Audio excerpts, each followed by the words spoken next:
बिस्मिल्लाहिर्रहमानिर्रहीम। अच्छा, अब हम फिज़िक्स का चैप्टर नंबर 12 स्टार्ट करते हैं, इलेक्ट्रोस्टैटिक्स। तो पहले भी हमने इसका कुछ पोर्शन देखा था, तो अभी दोबारा से उसको रिकॉल करते हैं लेक्चर नंबर 1 को। तो इसमें सबसे पहले हम कूलम्स लॉ की डेफिनेशन देखते हैं। डेफिनेशन में है the force between two charges is directly proportional to the product of magnitude of charges between them and inversely proportional to the square of distance between them। ये book में as it is definition लिखी हुई है आपकी। तो अब इस definition को अगर हम देखें तो इसके दो पार्ट्स हैं इस डेफिनेशन के। पहला जो पार्ट है वो उसमें ये कहा गया force is directly proportional to the product of magnitude of charges, कि जो कूलम्स लॉ है, जो कूलम्स फोर्स है, वो दोनों चार्जेस के मैग्नीट्यूड के प्रोडक्ट के डायरेक्टली प्रोपोर्शनल है। इट मीन्स कि दोनों चार्जेस का जितना ज़्यादा मैग्नीट्यूड होगा वो हम उन दोनों को मल्टीप्लाई करेंगे तो जो प्रोडक्ट आएगा वो उतना ज़्यादा होगा। तो इट मीन्स फोर्स और ज़्यादा जो है वो होगी। एग्जाम्पल हम इसकी इस तरह कंसिडर कर सकते हैं, let's suppose Q1 is equal to 1 microcoulomb है और Q2 जो है जो वो 5 माइक्रोकूलम है, दोनों को मल्टीप्लाई करें तो आंसर 5 आएगा। अब अगर हम देखें Q1 जो है वो 2 माइक्रोकूलम है और Q2 जो है वो 5 माइक्रोकूलम है, दोनों को मल्टीप्लाई करें तो दोनों का प्रोडक्ट 10 आएगा। ठीक है, तो अब जो फोर्स है वो बढ़ती जाएगी। तो पहली स्टेटमेंट का ये मतलब है। जो दूसरी स्टेटमेंट है, दूसरी स्टेटमेंट में ये है force is inversely proportional to square of radius between them. ठीक है, सेकंड स्टेटमेंट में ये है कि जैसे जैसे उन दोनों चार्जेस के दरमियान डिस्टेंस है वो बढ़ता जाएगा, जो फोर्स है वो कम होती जाएगी। ठीक है, पहली स्टेटमेंट में डायरेक्टली प्रोपोर्शनल था, दूसरी स्टेटमेंट में इनवर्सली प्रोपोर्शनल है कि जैसे जैसे दोनों चार्जेस के दरमियान सेपरेशन इंक्रीज होगी, रेडियस बढ़ता जाएगा, फोर्स क्या होती जाएगी, वो कम होती जाएगी। तो ये इसकी कंप्लीट स्टेटमेंट है कूलम्स लॉ की। अब इसके हम मैथमेटिकल फॉर्म की तरफ आते हैं। F इज इक्वल टू के Q1 Q2 divided by R square. अगर हम प्रोपोर्शनैलिटी कांस्टेंट को रिप्लेस करें तो रिप्लेस करके हम इसको किसी भी कांस्टेंट से जो है वो रिप्लेस कर सकते हैं। तो इज इक्वल टू का साइन लगेगा, साथ कांस्टेंट आएगा Q1 Q2 divided by R square. ये इसकी कंप्लीट मैथमेटिकल स्टेटमेंट है। के जो है ये कांस्टेंट है और इसकी ये वैल्यू होती है newton metre square per coulomb square. K is equal to constant of proportionality. तो ये इसकी मैथमेटिकल फॉर्म है। अब यहाँ पे अगर हम देखें तो ये चार्ज Q1 है, ये चार्ज Q2 है। अब जो मेन चीज़ है नोट करने वाली वो ये है कि हमने जब डिस्टेंस मेजर करना है तो चार्जेस के सेंटर से लेना स्टार्ट करना है। ठीक है, ये चार्ज Q2 है, इसका सेंटर यहाँ से है, ये वाला चार्ज Q1 है, इसका सेंटर यहाँ से है। तो इसके चार्ज Q1 के सेंटर से डिस्टेंस और चार्ज Q2 के सेंटर से जो डिस्टेंस मेजर किया जाएगा वो यहाँ पे आर स्क्वायर की फॉर्म में लिखा जाएगा। ठीक है, बाकी के जो है इसकी कांस्टेंट है, इसकी वैल्यू फिक्स है। Q1 जो भी यहाँ पे होगा उसकी वैल्यू 5 माइक्रोकूलम है, 10 नहीं है जो भी है। इसी तरह Q2 है, उसकी भी कोई न्यूमेरिकल वैल्यू होगी। दोनों को हम मल्टीप्लाई करेंगे, कांस्टेंट से मल्टीप्लाई करके रेडियस स्क्वायर से डिवाइड कर देंगे तो हमारे पास जो फोर्स है वो आ जाएगी। के की जो वैल्यू होती है वो हम इस तरह से भी लिख सकते हैं, K is equal 1/4 pi epsilon. ठीक है, K जो है वो कांस्टेंट बेसिकली इसके इक्वल होता है। तो यहाँ पे हम देखते हैं कि के जो है वो किन किन चीज़ों पर डिपेंड करता है या के का फिजिकल मीनिंग क्या है। तो के is a constant that depends upon medium inserted between two charges. के का जो फिजिकल मीनिंग है वो ये है कि दो चार्जेस के दरमियान जो हमने मीडियम रखा हुआ है के उस पर डिपेंड करता है। अब मीडियम का मतलब ये है कि अगर हमने दो चार्जेस के दरमियान एयर रखी हुई है तो फोर्स की क्या वैल्यू आएगी। अगर उन दोनों चार्जेस के दरमियान हमने कोई डाई इलेक्ट्रिक रखा हुआ है तो फिर क्या वैल्यू आएगी। अगर एयर है तो फिर क्या वैल्यू आएगी। और अगर उन दोनों के दरमियान वैक्यूम है या कुछ भी नहीं है तो फिर उसकी क्या वैल्यू आएगी। ठीक है, कि ये सिर्फ इस चीज को डिफाइन करते हैं और इसका कोई फिजिकल मीनिंग नहीं है। Epsilon is electrical constant called permittivity of free space. It's value is 8.85 into 10⁻⁻12 और आगे इसकी यूनिट्स हैं। ठीक है, अगर के और एप्सिलॉन इन दोनों में से कोई एक के आप यूनिट याद रख लें तो दूसरे को खुद ब खुद आपको याद रह जाएंगे। ठीक है, अब हमने के क्या यूनिट्स लिखे थे, Newton metre square per coulomb square. अगर हम बैक जाके देखें ये वाले, तो एप्सिलॉन जो इलेक्ट्रिकल परमिटिविटी है इसके यूनिट के बिल्कुल अपोजिट होंगे। इसकी रीजन ये है कि 4 पाई तो कांस्टेंट है। ठीक है, इसके तो कोई यूनिट नहीं होंगे।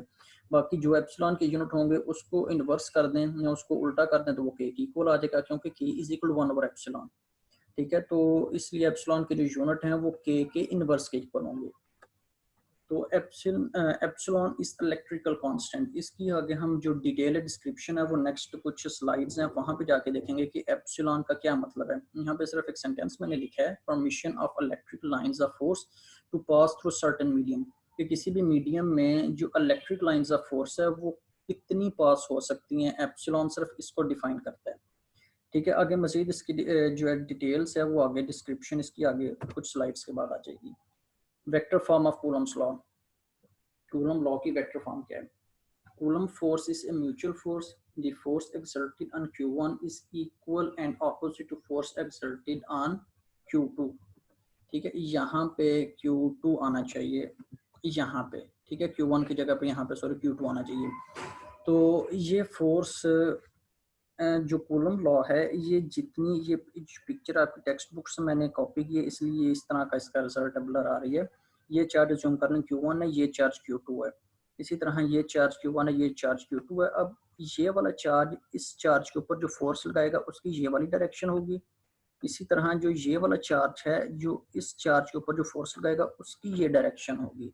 ठीक है, तो जो ये वाली फोर्स होगी जो चार्ज Q1 चार्ज Q2 के ऊपर फोर्स लगा रहा है उसकी ये डायरेक्शन है और उसकी क्या वैल्यू होगी F21, और जो ये वाला चार्ज है चार्ज Q2 जो इसके ऊपर फोर्स लगा रहा है उसकी क्या वैल्यू होगी F12। या सिंपल वर्ड्स में आप इस तरह से याद रख सकते हैं कि चार्ज Q1 के ऊपर चार्ज Q2 की फोर्स लग रही है तो उसकी हम वैल्यू लिखेंगे F12, force exerted on charge 1 due to charge 2, उसको हम F12 कहेंगे। इसी तरह force exerted on charge 2 due to charge Q1, उसको F21 कहेंगे। अब F12 is equal to minus F21 का ये मतलब है कि दोनों फोर्सेस एक दूसरे की इक्वल होती हैं लेकिन इनकी डायरेक्शन एक दूसरे के अपोजिट होती है। जिस तरह जो रेड एरोस हैं इनसे आप देख भी सकते हैं, जो ये वाला रेड एरो है वो इस रेड एरो के अपोजिट है, तो इसलिए माइनस साइन सिर्फ ये शो करता है कि दोनों फोर्सेस की मैग्नीट्यूड बराबर होती है लेकिन दोनों की जो डायरेक्शन है वो एक दूसरे के अपोजिट होती है। आगे इसकी हम मजीद वेक्टर फॉर्म देखते हैं। तो सबसे पहले जो ये इक्वेशन हमने लिखी हुई है, ये इक्वेशन जो हमने लिखी हुई है A vector is equal to A unit vector और साथ उसकी मैग्नीट्यूड, ये हमें क्या बता रही है कि कोई किसी भी वेक्टर को हम जनरल फॉर्म में इस तरह से लिखते हैं, vector is equal to unit vector और साथ उसकी मैग्नीट्यूड। ठीक है, कोई भी वेक्टर किसके बराबर होता है, उसकी डायरेक्शन के और साथ उसकी मैग्नीट्यूड, ये उस जो भी वेक्टर क्वांटिटी होगी ये उसकी मैग्नीट्यूड को इंडिकेट करता है और ये उसकी डायरेक्शन को शो करता है। तो इसी तरह force is also a vector quantity, force भी वेक्टर क्वांटिटी है और इसकी हम इसको हम वेक्टर फॉर्म में किस तरह लिखते हैं, ये जो होगा सारे का सारा ये इसकी मैग्नीट्यूड है और साथ ये इसकी डायरेक्शन है। ठीक है, तो इसकी हम डायरेक्शन को किस तरह से लिखते हैं वो इस डायग्राम से हम देख सकते हैं। अच्छा, ये एक छोटी सी एनिमेशन है जिसमें आप पहले देख सकते हैं कि दोनों सेम चार्जेस हैं। ठीक है, लाइक चार्जेस ये रिपेल कर रहे हैं और साथ ये दोनों अपोजिट चार्जेस हैं, ये नेगेटिव चार्ज है और ये पॉजिटिव चार्ज है, तो जो अपोजिट चार्जेस होंगे वो दोनों एक दूसरे को रिपेल करेंगे। तो इसकी हम वेक्टर फॉर्म हम इस डायग्राम से क्लियर देख सकते हैं। तो इसमें आप देख सकते हैं कि जो F21 है उसका यूनिट वेक्टर भी 21 होगा और जो F12 है उसका यूनिट वेक्टर भी F12 होगा। इसका ये मतलब है कि चार्ज 1 पे जो फोर्स लग रही है चार्ज Q2 की वजह से उसकी ये वाली डायरेक्शन है और उसका यूनिट वेक्टर भी इसी डायरेक्शन में होगा जिस डायरेक्शन में फोर्स है। जो ग्रीन जो छोटा सा ये यूनिट वेक्टर का एरो है और जो रेड है ये फोर्स का एरो है। ठीक है, आप देख सकते हैं दोनों की डायरेक्शन एक ही है। इसी तरह F21 का ये मतलब है कि force exerted on charge 2 due to charge 1, और इसका जो यूनिट वेक्टर वो भी फोर्स की डायरेक्शन में है कि फोर्स इसकी F21 है, इसका यूनिट वेक्टर भी F21 के इक्वल होगा। ठीक है, तो ये इसका मतलब है। तो इसको हम आगे मजीद इस तरह से देख सकते हैं, ये जो डायग्राम ये सिर्फ एक एनिमेशन है। ठीक है, आप देख सकते हैं कि दो जब अपोजिट चार्जेस होते हैं तो वो एक दूसरे को अट्रैक्ट करते हैं, इसलिए जो फोर्सेस की डायरेक्शन होगी वो एक दूसरे की जानब होगी, जिस तरह ये आप देख सकते हैं इनमें दोनों फोर्सेस एक दूसरे की डायरेक्शन में है। आगे F12 is equal minus F21 का एग्जैक्टली वही मीनिंग है। अच्छा, अब यहाँ पे कुछ पे मैंने एरो यूज़ किया और कुछ पे मैंने एरो यूज़ नहीं किया। अब यहाँ पे फोर्स F1 पे मैंने एरो यूज़ नहीं किया, यहाँ पे मैंने एरो यूज़ किया। तो वेक्टर को इंडिकेट करने के दो तरीके होते हैं। पहला तो इसका जो तरीका है वो ये है कि आप एरो लगा दें, और दूसरा तरीका इसका ये है वेक्टर को रिप्रेजेंट करने का कि आप उस वर्ड को बोल्ड कर दें। ठीक है, तो इसको मैंने बोल्ड किया हुआ, एरो नहीं लगाया, इसको मैंने बोल्ड नहीं किया हुआ, इसके ऊपर एरो लगा दिया। तो इसका कोई ज़्यादा इस पे इसके बारे में सोचने की ज़रूरत नहीं है, परेशान होने की ज़रूरत नहीं है, सिर्फ इसको रिप्रेजेंट करने के, वेक्टर को रिप्रेजेंट करने के मेथड्स हैं। अच्छा, F12 किसके इक्वल होगा? ये उसकी मैग्नीट्यूड है और ये उसकी डायरेक्शन है। इसी तरह F21 फोर्स मैंने आपको क्या बताई है कि force exerted on charge particle 2 due to charge particle 1, कि चार्ज पार्टिकल 2 पे फोर्स लग रही है 1 की वजह से, तो उसकी मैग्नीट्यूड ये होगी और उसकी डायरेक्शन ये होगी। ठीक है, ये चीज़ आपने ध्यान से देखनी है कि जो डायरेक्शन फोर्स की होगी वही डायरेक्शन यूनिट वेक्टर की होगी, और ये दोनों फोर्सेस एक दूसरे के इक्वल होंगी और उनकी डायरेक्शन एक दूसरे के अपोजिट होगी। तो अब ये जो मैंने ये इक्वेशन लिखी है, ये वाली इक्वेशन, ये सिर्फ यही है कि जो ये वाली F12 is equal minus F21। अब इस F12 की जगह पे इसकी वैल्यू पुट कर दें, इस F21 की जगह पे इसकी वैल्यू पुट कर दें। ठीक है, ये देख लीजिए जो ये वाला फैक्टर है ये किसके इक्वल है? F12 के। और जो ये सारे का सारा जो फैक्टर है वो किसके बराबर है? F21 के। और साथ इसके माइनस साइन यहाँ पे, माइनस साइन यहाँ पे आना चाहिए था, वो मिसप्रिंट हो गया, तो माइनस साइन यहाँ पे नहीं जो है वो लगाया गया, हालांकि माइनस साइन यहाँ पे आना चाहिए था। अब ये वाला फैक्टर और ये वाला फैक्टर कैंसिल हो जाएगा, बाकी क्या रह जाएगा? R12 is equal to minus जो यहाँ पे लगना चाहिए था आर यूनिट वेक्टर R21। ठीक है, ये तो दोनों कैंसिल हो जाएंगे क्योंकि मैग्नीट्यूड तो दोनों के बराबर है, लेकिन डायरेक्शन सिर्फ अपोजिट है। अब R12 is equal to minus R21, ये क्या इंडिकेट कर रहा है कि दोनों के जो यूनिट वेक्टर है वो मैग्नीट्यूड में बराबर है लेकिन डायरेक्शन में एक दूसरे के अपोजिट है। ये सिर्फ ये शो कर रहा है। अगला जो पार्ट है इसका वो है मीडियम डिपेंडेंस, कि अगर हम दोनों चार्जेस के दरम्यान कोई मीडियम रखेंगे तो फिर फोर्स पे क्या फ़र्क पड़ेगा, और अगर दोनों चार्जेस के दरम्यान कोई भी मीडियम ना रखा जाए तो फिर क्या फ़र्क पड़ेगा। तो in case of vacuum, vacuum में हम देखते हैं जब एक चार्ज ये पॉजिटिव है दूसरा ये नेगेटिव है, दोनों के दरम्यान कोई भी मीडियम मौजूद नहीं है, लेट्स सपोज हम ये कंसीडर कर लेते हैं कि दोनों के दरम्यान वैक्यूम है, तो फिर इस केस में दोनों के दरम्यान जो फोर्स लगेगी उसकी क्या अमाउंट आएगी, और अगर इन दोनों के दरम्यान कोई मीडियम रख दिया जाए तो फिर इसकी अमाउंट क्या आएगी, वो हम अगली स्लाइड में कैलकुलेट करके देखेंगे। तो ये डायग्राम जो सिर्फ ये शो कर रही है, जो डायग्राम 1 है कि दो चार्जेस हैं इनके दरम्यान वैक्यूम है, ये डायग्राम हमें क्या बता रही है कि एक ये प्लस का चार्ज है दूसरा ये नेगेटिव चार्ज है, और ये जो रेड कलर में कोई मैंने लेट्स सपोज कोई शीट रखी हुई है या कोई पेपर है, एल्यूमिनियम फॉइल है, कुछ भी आप इसको कंसीडर कर लें, या कोई मेटल की शीट है, ये हमने रखी हुई है। अब इसकी जो इलेक्ट्रिक फील्ड ऑफ लाइंस हैं ये वाली जो पॉजिटिव चार्ज से निकल के नेगेटिव चार्ज में एंटर हो रही हैं। अब अगर इसी शीट को हम दोनों चार्जेस के दरमियान रखें तो आप ये देख सकते हैं कि कुछ इलेक्ट्रिक फील्ड ऑफ लाइंस जो हैं वो जो रेड कलर की शीट है उसको अब्सॉर्ब कर लेगी। ठीक है, जो मीडियम रखा जाएगा दोनों चार्जेस के दरमियान, कुछ इलेक्ट्रिक फील्ड ऑफ लाइंस उस मीडियम के अंदर अब्सॉर्ब हो जाएंगी, ये इसकी प्रॉपर्टी है। और ये डिपेंड करता है मीडियम टू मीडियम। अगर आपने कोई रखा हुआ है कोई मेटल रखी हुई है तो फिर ज़्यादा जो electric field of lines absorb होंगी, अगर कोई डाई इलेक्ट्रिक मीडियम है तो हो सकता है वो कम जो है वो उनको अब्सॉर्ब करे, या अगर कोई एयर है वाटर है तो वो मीडियम पर डिपेंड करता है कि कितनी इलेक्ट्रिक फील्ड ऑफ लाइंस उस मीडियम में अब्सॉर्ब हो रही हैं। ठीक है, तो ये इसका सिर्फ ये मतलब है। तो लिहाजा ये जो ग्रीन जो मैंने दो बनाई हैं ये देखिएगा कि ये सिर्फ शीट तक गई हैं, आगे नहीं गई, तो इसका सिर्फ ये मतलब है कि जो दो green electric lines of force हैं वो इस मीडियम ने अब्सॉर्ब कर ली हैं। तो इससे फ़र्क क्या पड़ेगा फोर्स पे, वो बेसिक हमारा जो पर्पज़ है वो पर्पज़ हमारा सिर्फ ये है कि इलेक्ट्रिक लाइंस ऑफ फोर्स के अब्सॉर्ब होने से फोर्स पे क्या फ़र्क पड़ेगा। अच्छा, यहाँ पे अब हम देखते हैं रिलेटिव परमिटिविटी। एक और चीज़ को हम इंट्रोड्यूस करवाते हैं। रिलेटिव परमिटिविटी किसके इक्वल होती है? Permittivity of medium divided by permittivity of vacuum. Permittivity का जो मतलब है वो सिर्फ ये होता है कि कितनी परमिशन है इलेक्ट्रिक फील्ड ऑफ लाइंस को पास होने के लिए। अगर वैक्यूम है तो फिर मैक्सिमम पास हो सकेंगी क्योंकि मीडियम नहीं है जो उनको रोक सके, और अगर कोई मीडियम है तो फिर इलेक्ट्रिक लाइंस ऑफ फोर्स जो है वो कुछ अब्सॉर्ब हो जाएंगी।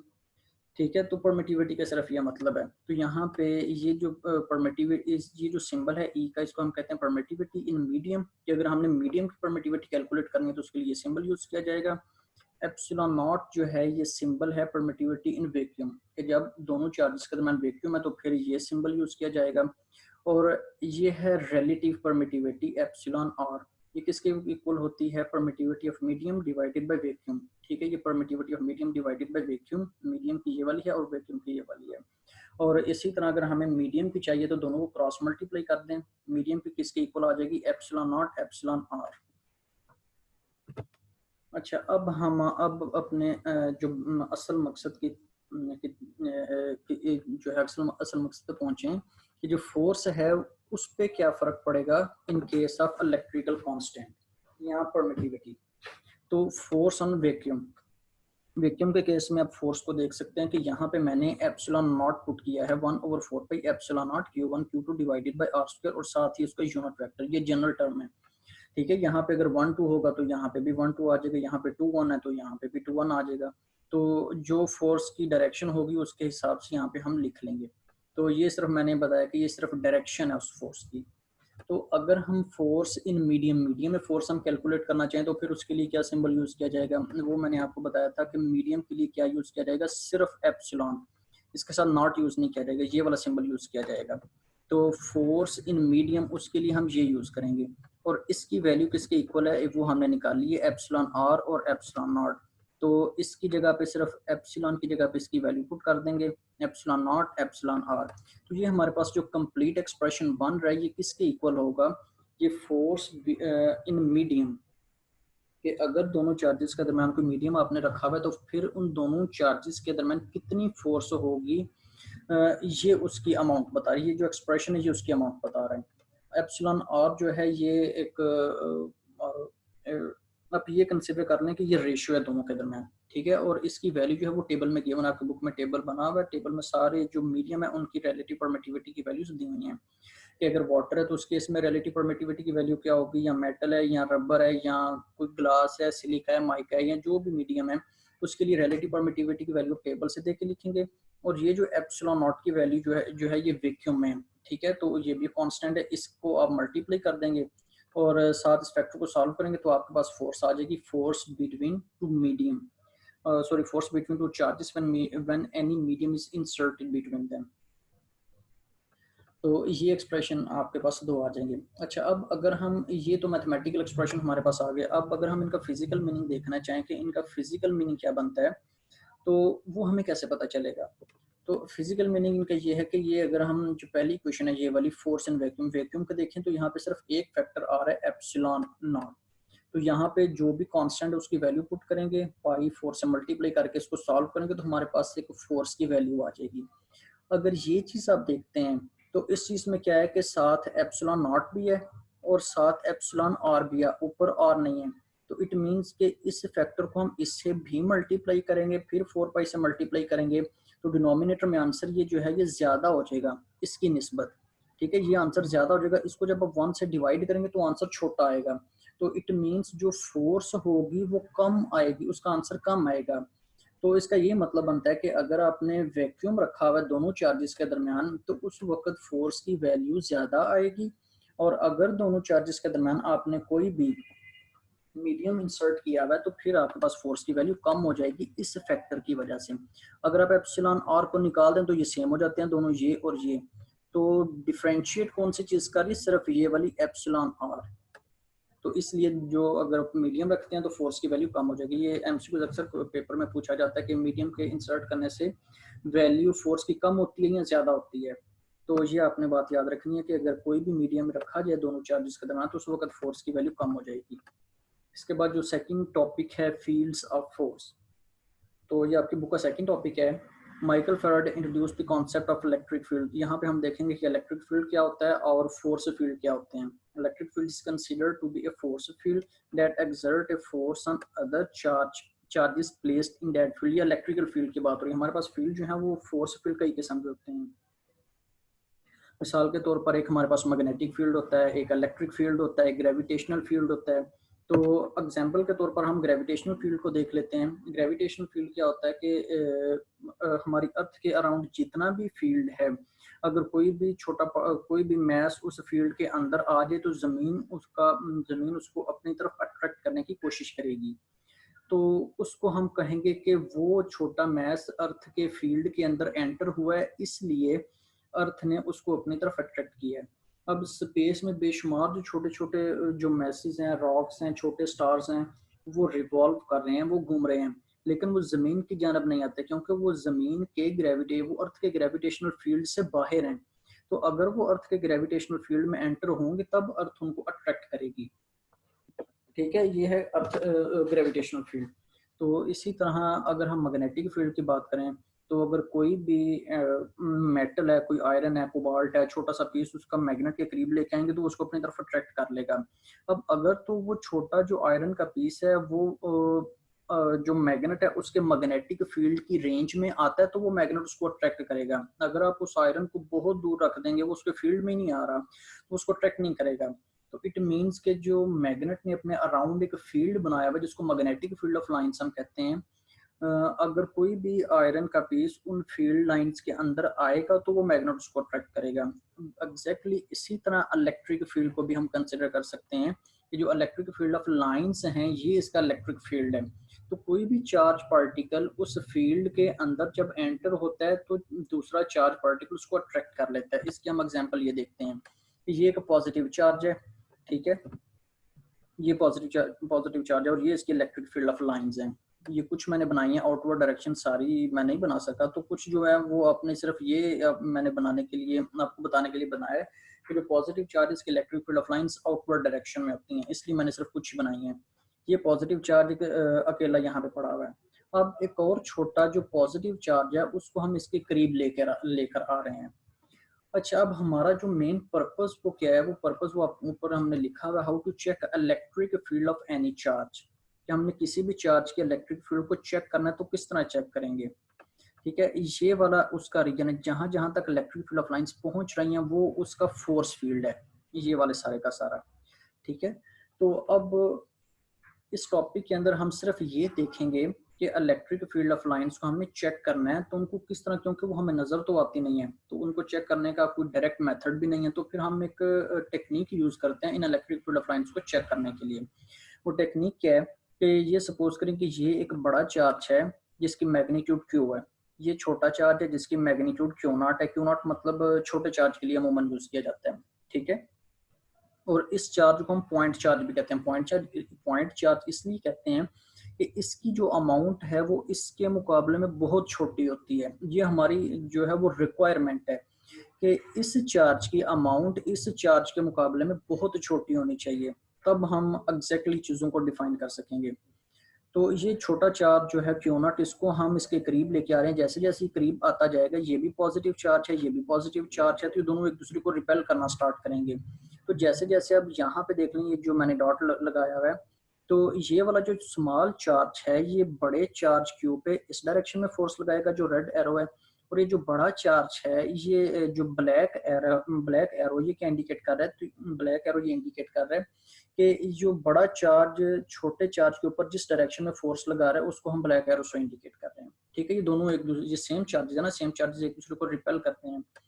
तो जैसे जैसे ये चार्ज करीब होता जाएगा दोनों के दरम्यान जो फोर्स ऑफ रिपल्शन है वो बढ़ती जाएगी।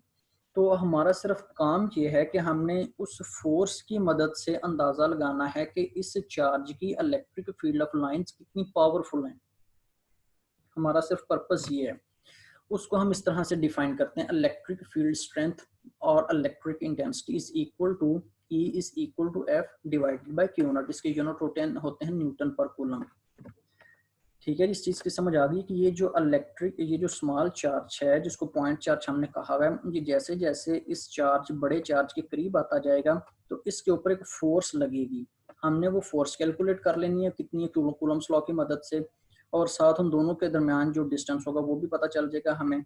तो force divided by Q not का मतलब है कि जो उसकी अमाउंट है चार्ज की, ठीक है, वो 1 माइक्रोकूलम का है, 2 का है, 3 माइक्रोकूलम का, जो भी उसकी अमाउंट है, फोर्स को हम उस क्यू नॉट से डिवाइड कर देंगे तो हमारे पास इलेक्ट्रिक इंटेंसिटी आ जाएगी। हमारा पर्पस ये था, हमने इलेक्ट्रिक इंटेंसिटी कैलकुलेट करना चाहते थे कि ये जो फील्ड स्ट्रेंथ है या कितनी इनकी जो है वो पावर है या कितनी इनकी स्ट्रेंथ है इलेक्ट्रिक फील्ड ऑफ लाइंस की। तो हमने उनको कैलकुलेट करने के लिए इस पॉइंट चार्ज को यूज किया। तो अब आप इस इक्वेशन से भी देख सकते हैं कि क्यू नॉट जितना छोटा होगा हमारे पास ई की वैल्यू उतनी ज्यादा आएगी। अगर क्यू नॉट बहुत बड़ा हमने ले लिया ये वाला पॉइंट चार्ज, तो फिर क्या होगा कि जो इलेक्ट्रिक फील्ड लाइन है इसकी वैल्यू सही से कैलकुलेट नहीं हो सकेगी। ठीक है, तो इसलिए मैंने आपको शुरू में पहले बताया कि जो क्यू नॉट है इसकी अमाउंट या बहुत छोटी होनी चाहिए। जितना छोटा क्यू नॉट होगा ई की वैल्यू उतनी ज्यादा आएगी। तो यहाँ पे आप ई देख लें, ई किसके इक्वल होगा, ये एफ, वो एफ किसके बराबर है, ये कूलम्स लॉ। अब 1/4 पाई एप्सिलॉन नॉट। अब ये आप इमेजिन कर लें, ज्यूम कर लें कि दोनों चार्जेस के दरमियान वैक्यूम है, ठीक है, इसलिए एप्सिलॉन नॉट यूज किया गया है। बाकी Q1 Q2 की जगह पे हमने इन दोनों की मैग्नीट्यूड लिख ली है, इसकी Q मैग्नीट्यूड है और इसकी Q नॉट है। ठीक है, ये Q naught divided by R square, साथ इसका जो डायरेक्शन है वो आ जाएगी मल्टीप्लाई बाय 1/Q नॉट। ये एफ की जगह पे तो हमने ये सारा लिख लिया, मल्टीप्लाई बाय 1/Q नॉट की जगह पे ये आ जाएगा। ये Q नॉट इस Q नॉट से कैंसिल हो जाएगा, बाकी आपके पास ई की ये वैल्यू आ जाएगी। यहाँ पे एक और भी चीज आप देख सकते हैं कि जो इलेक्ट्रिक फील्ड ऑफ लाइन है उसकी जो डायरेक्शन है वो किस डायरेक्शन में होगी, जिस डायरेक्शन में फोर्स है। फोर्स की हमने डायरेक्शन देखी थी, वो किसके, ये फोर्स है ना, ये फोर्स का फार्मूला इसका यूनिट वेक्टर, इसकी डायरेक्शन क्या है, ये वाली। तो exactly electric field of lines की डायरेक्शन भी उसी में होगी जिस डायरेक्शन में फोर्स है। ठीक है,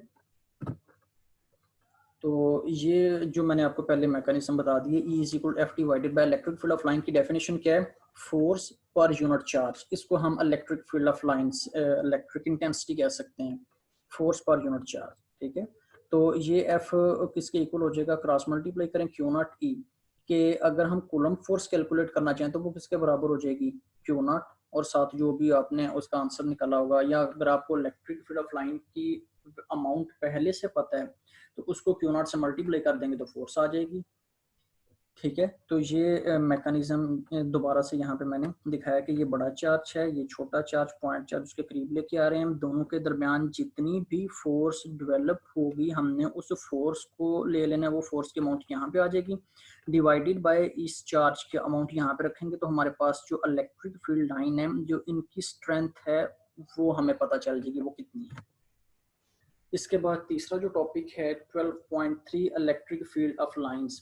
इसमें ज़्यादातर जो हैं वो शॉर्ट क्वेश्चन ही आते हैं, ये लॉन्ग टॉपिक के तौर पर नहीं है, लेकिन हम इस सारे को देखेंगे, थॉरोली इसको स्टडी करेंगे। ये पहली जो डायग्राम बनाई गई है इसमें इलेक्ट्रिक फील्ड ऑफ लाइंस जो हैं वो दिखाई गई हैं, जो पॉजिटिव चार्ज से बाहर निकल रही हैं और नेगेटिव चार्ज में एंटर हो रही हैं।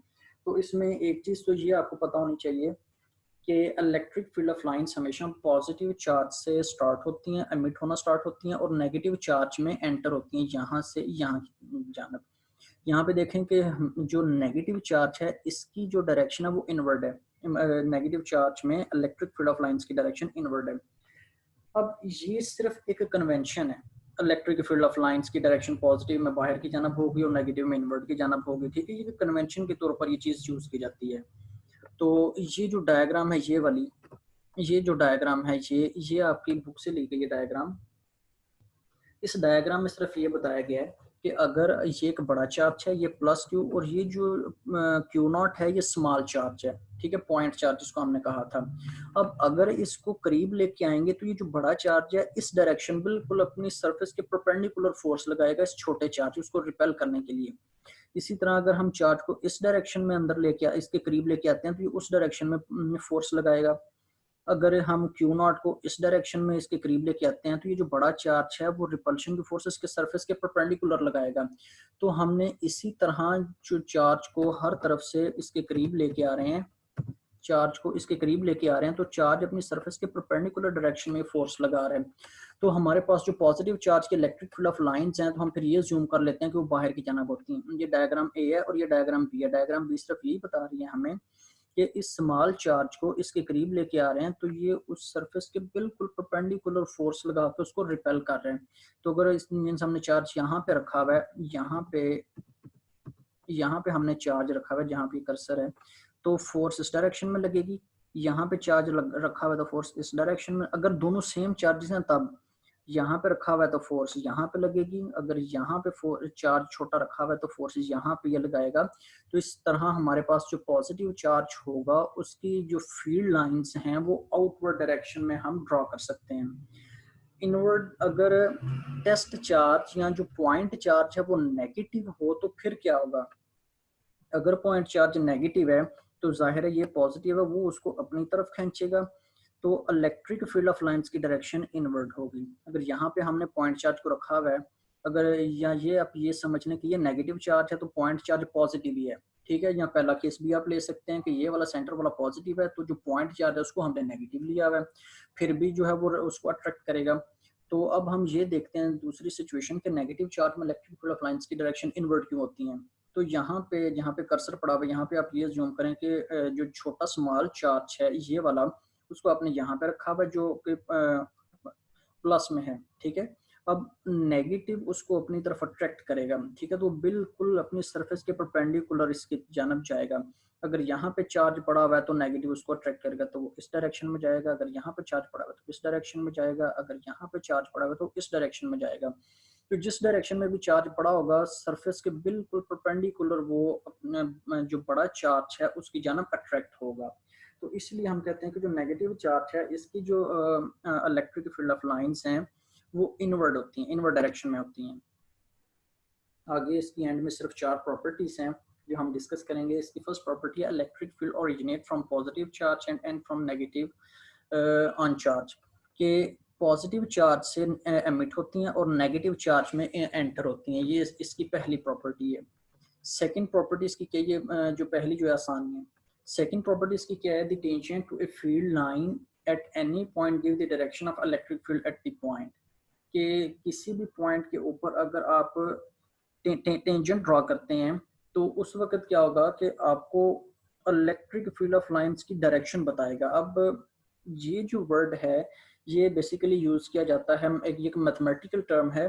तो ये आप मैथमेटिक्स में जब सेकंड चैप्टर अपना स्टार्ट करेंगे डेरिवेटिव वाला, वहाँ पे आप इसको डिटेल से पढ़ेंगे कि ये क्या होता है और इसको किस तरह से प्लॉट किया जाता है।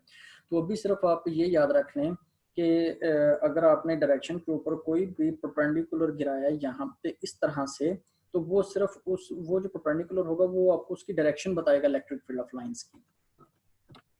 थर्ड पॉइंट है electric field is stronger where the lines are closer and E is weaker where the lines are further apart. कि यहाँ पे आप देख लीजिए ये स्ट्रॉन्गर के स्पेलिंग्स और ये करेक्ट कर लीजिएगा।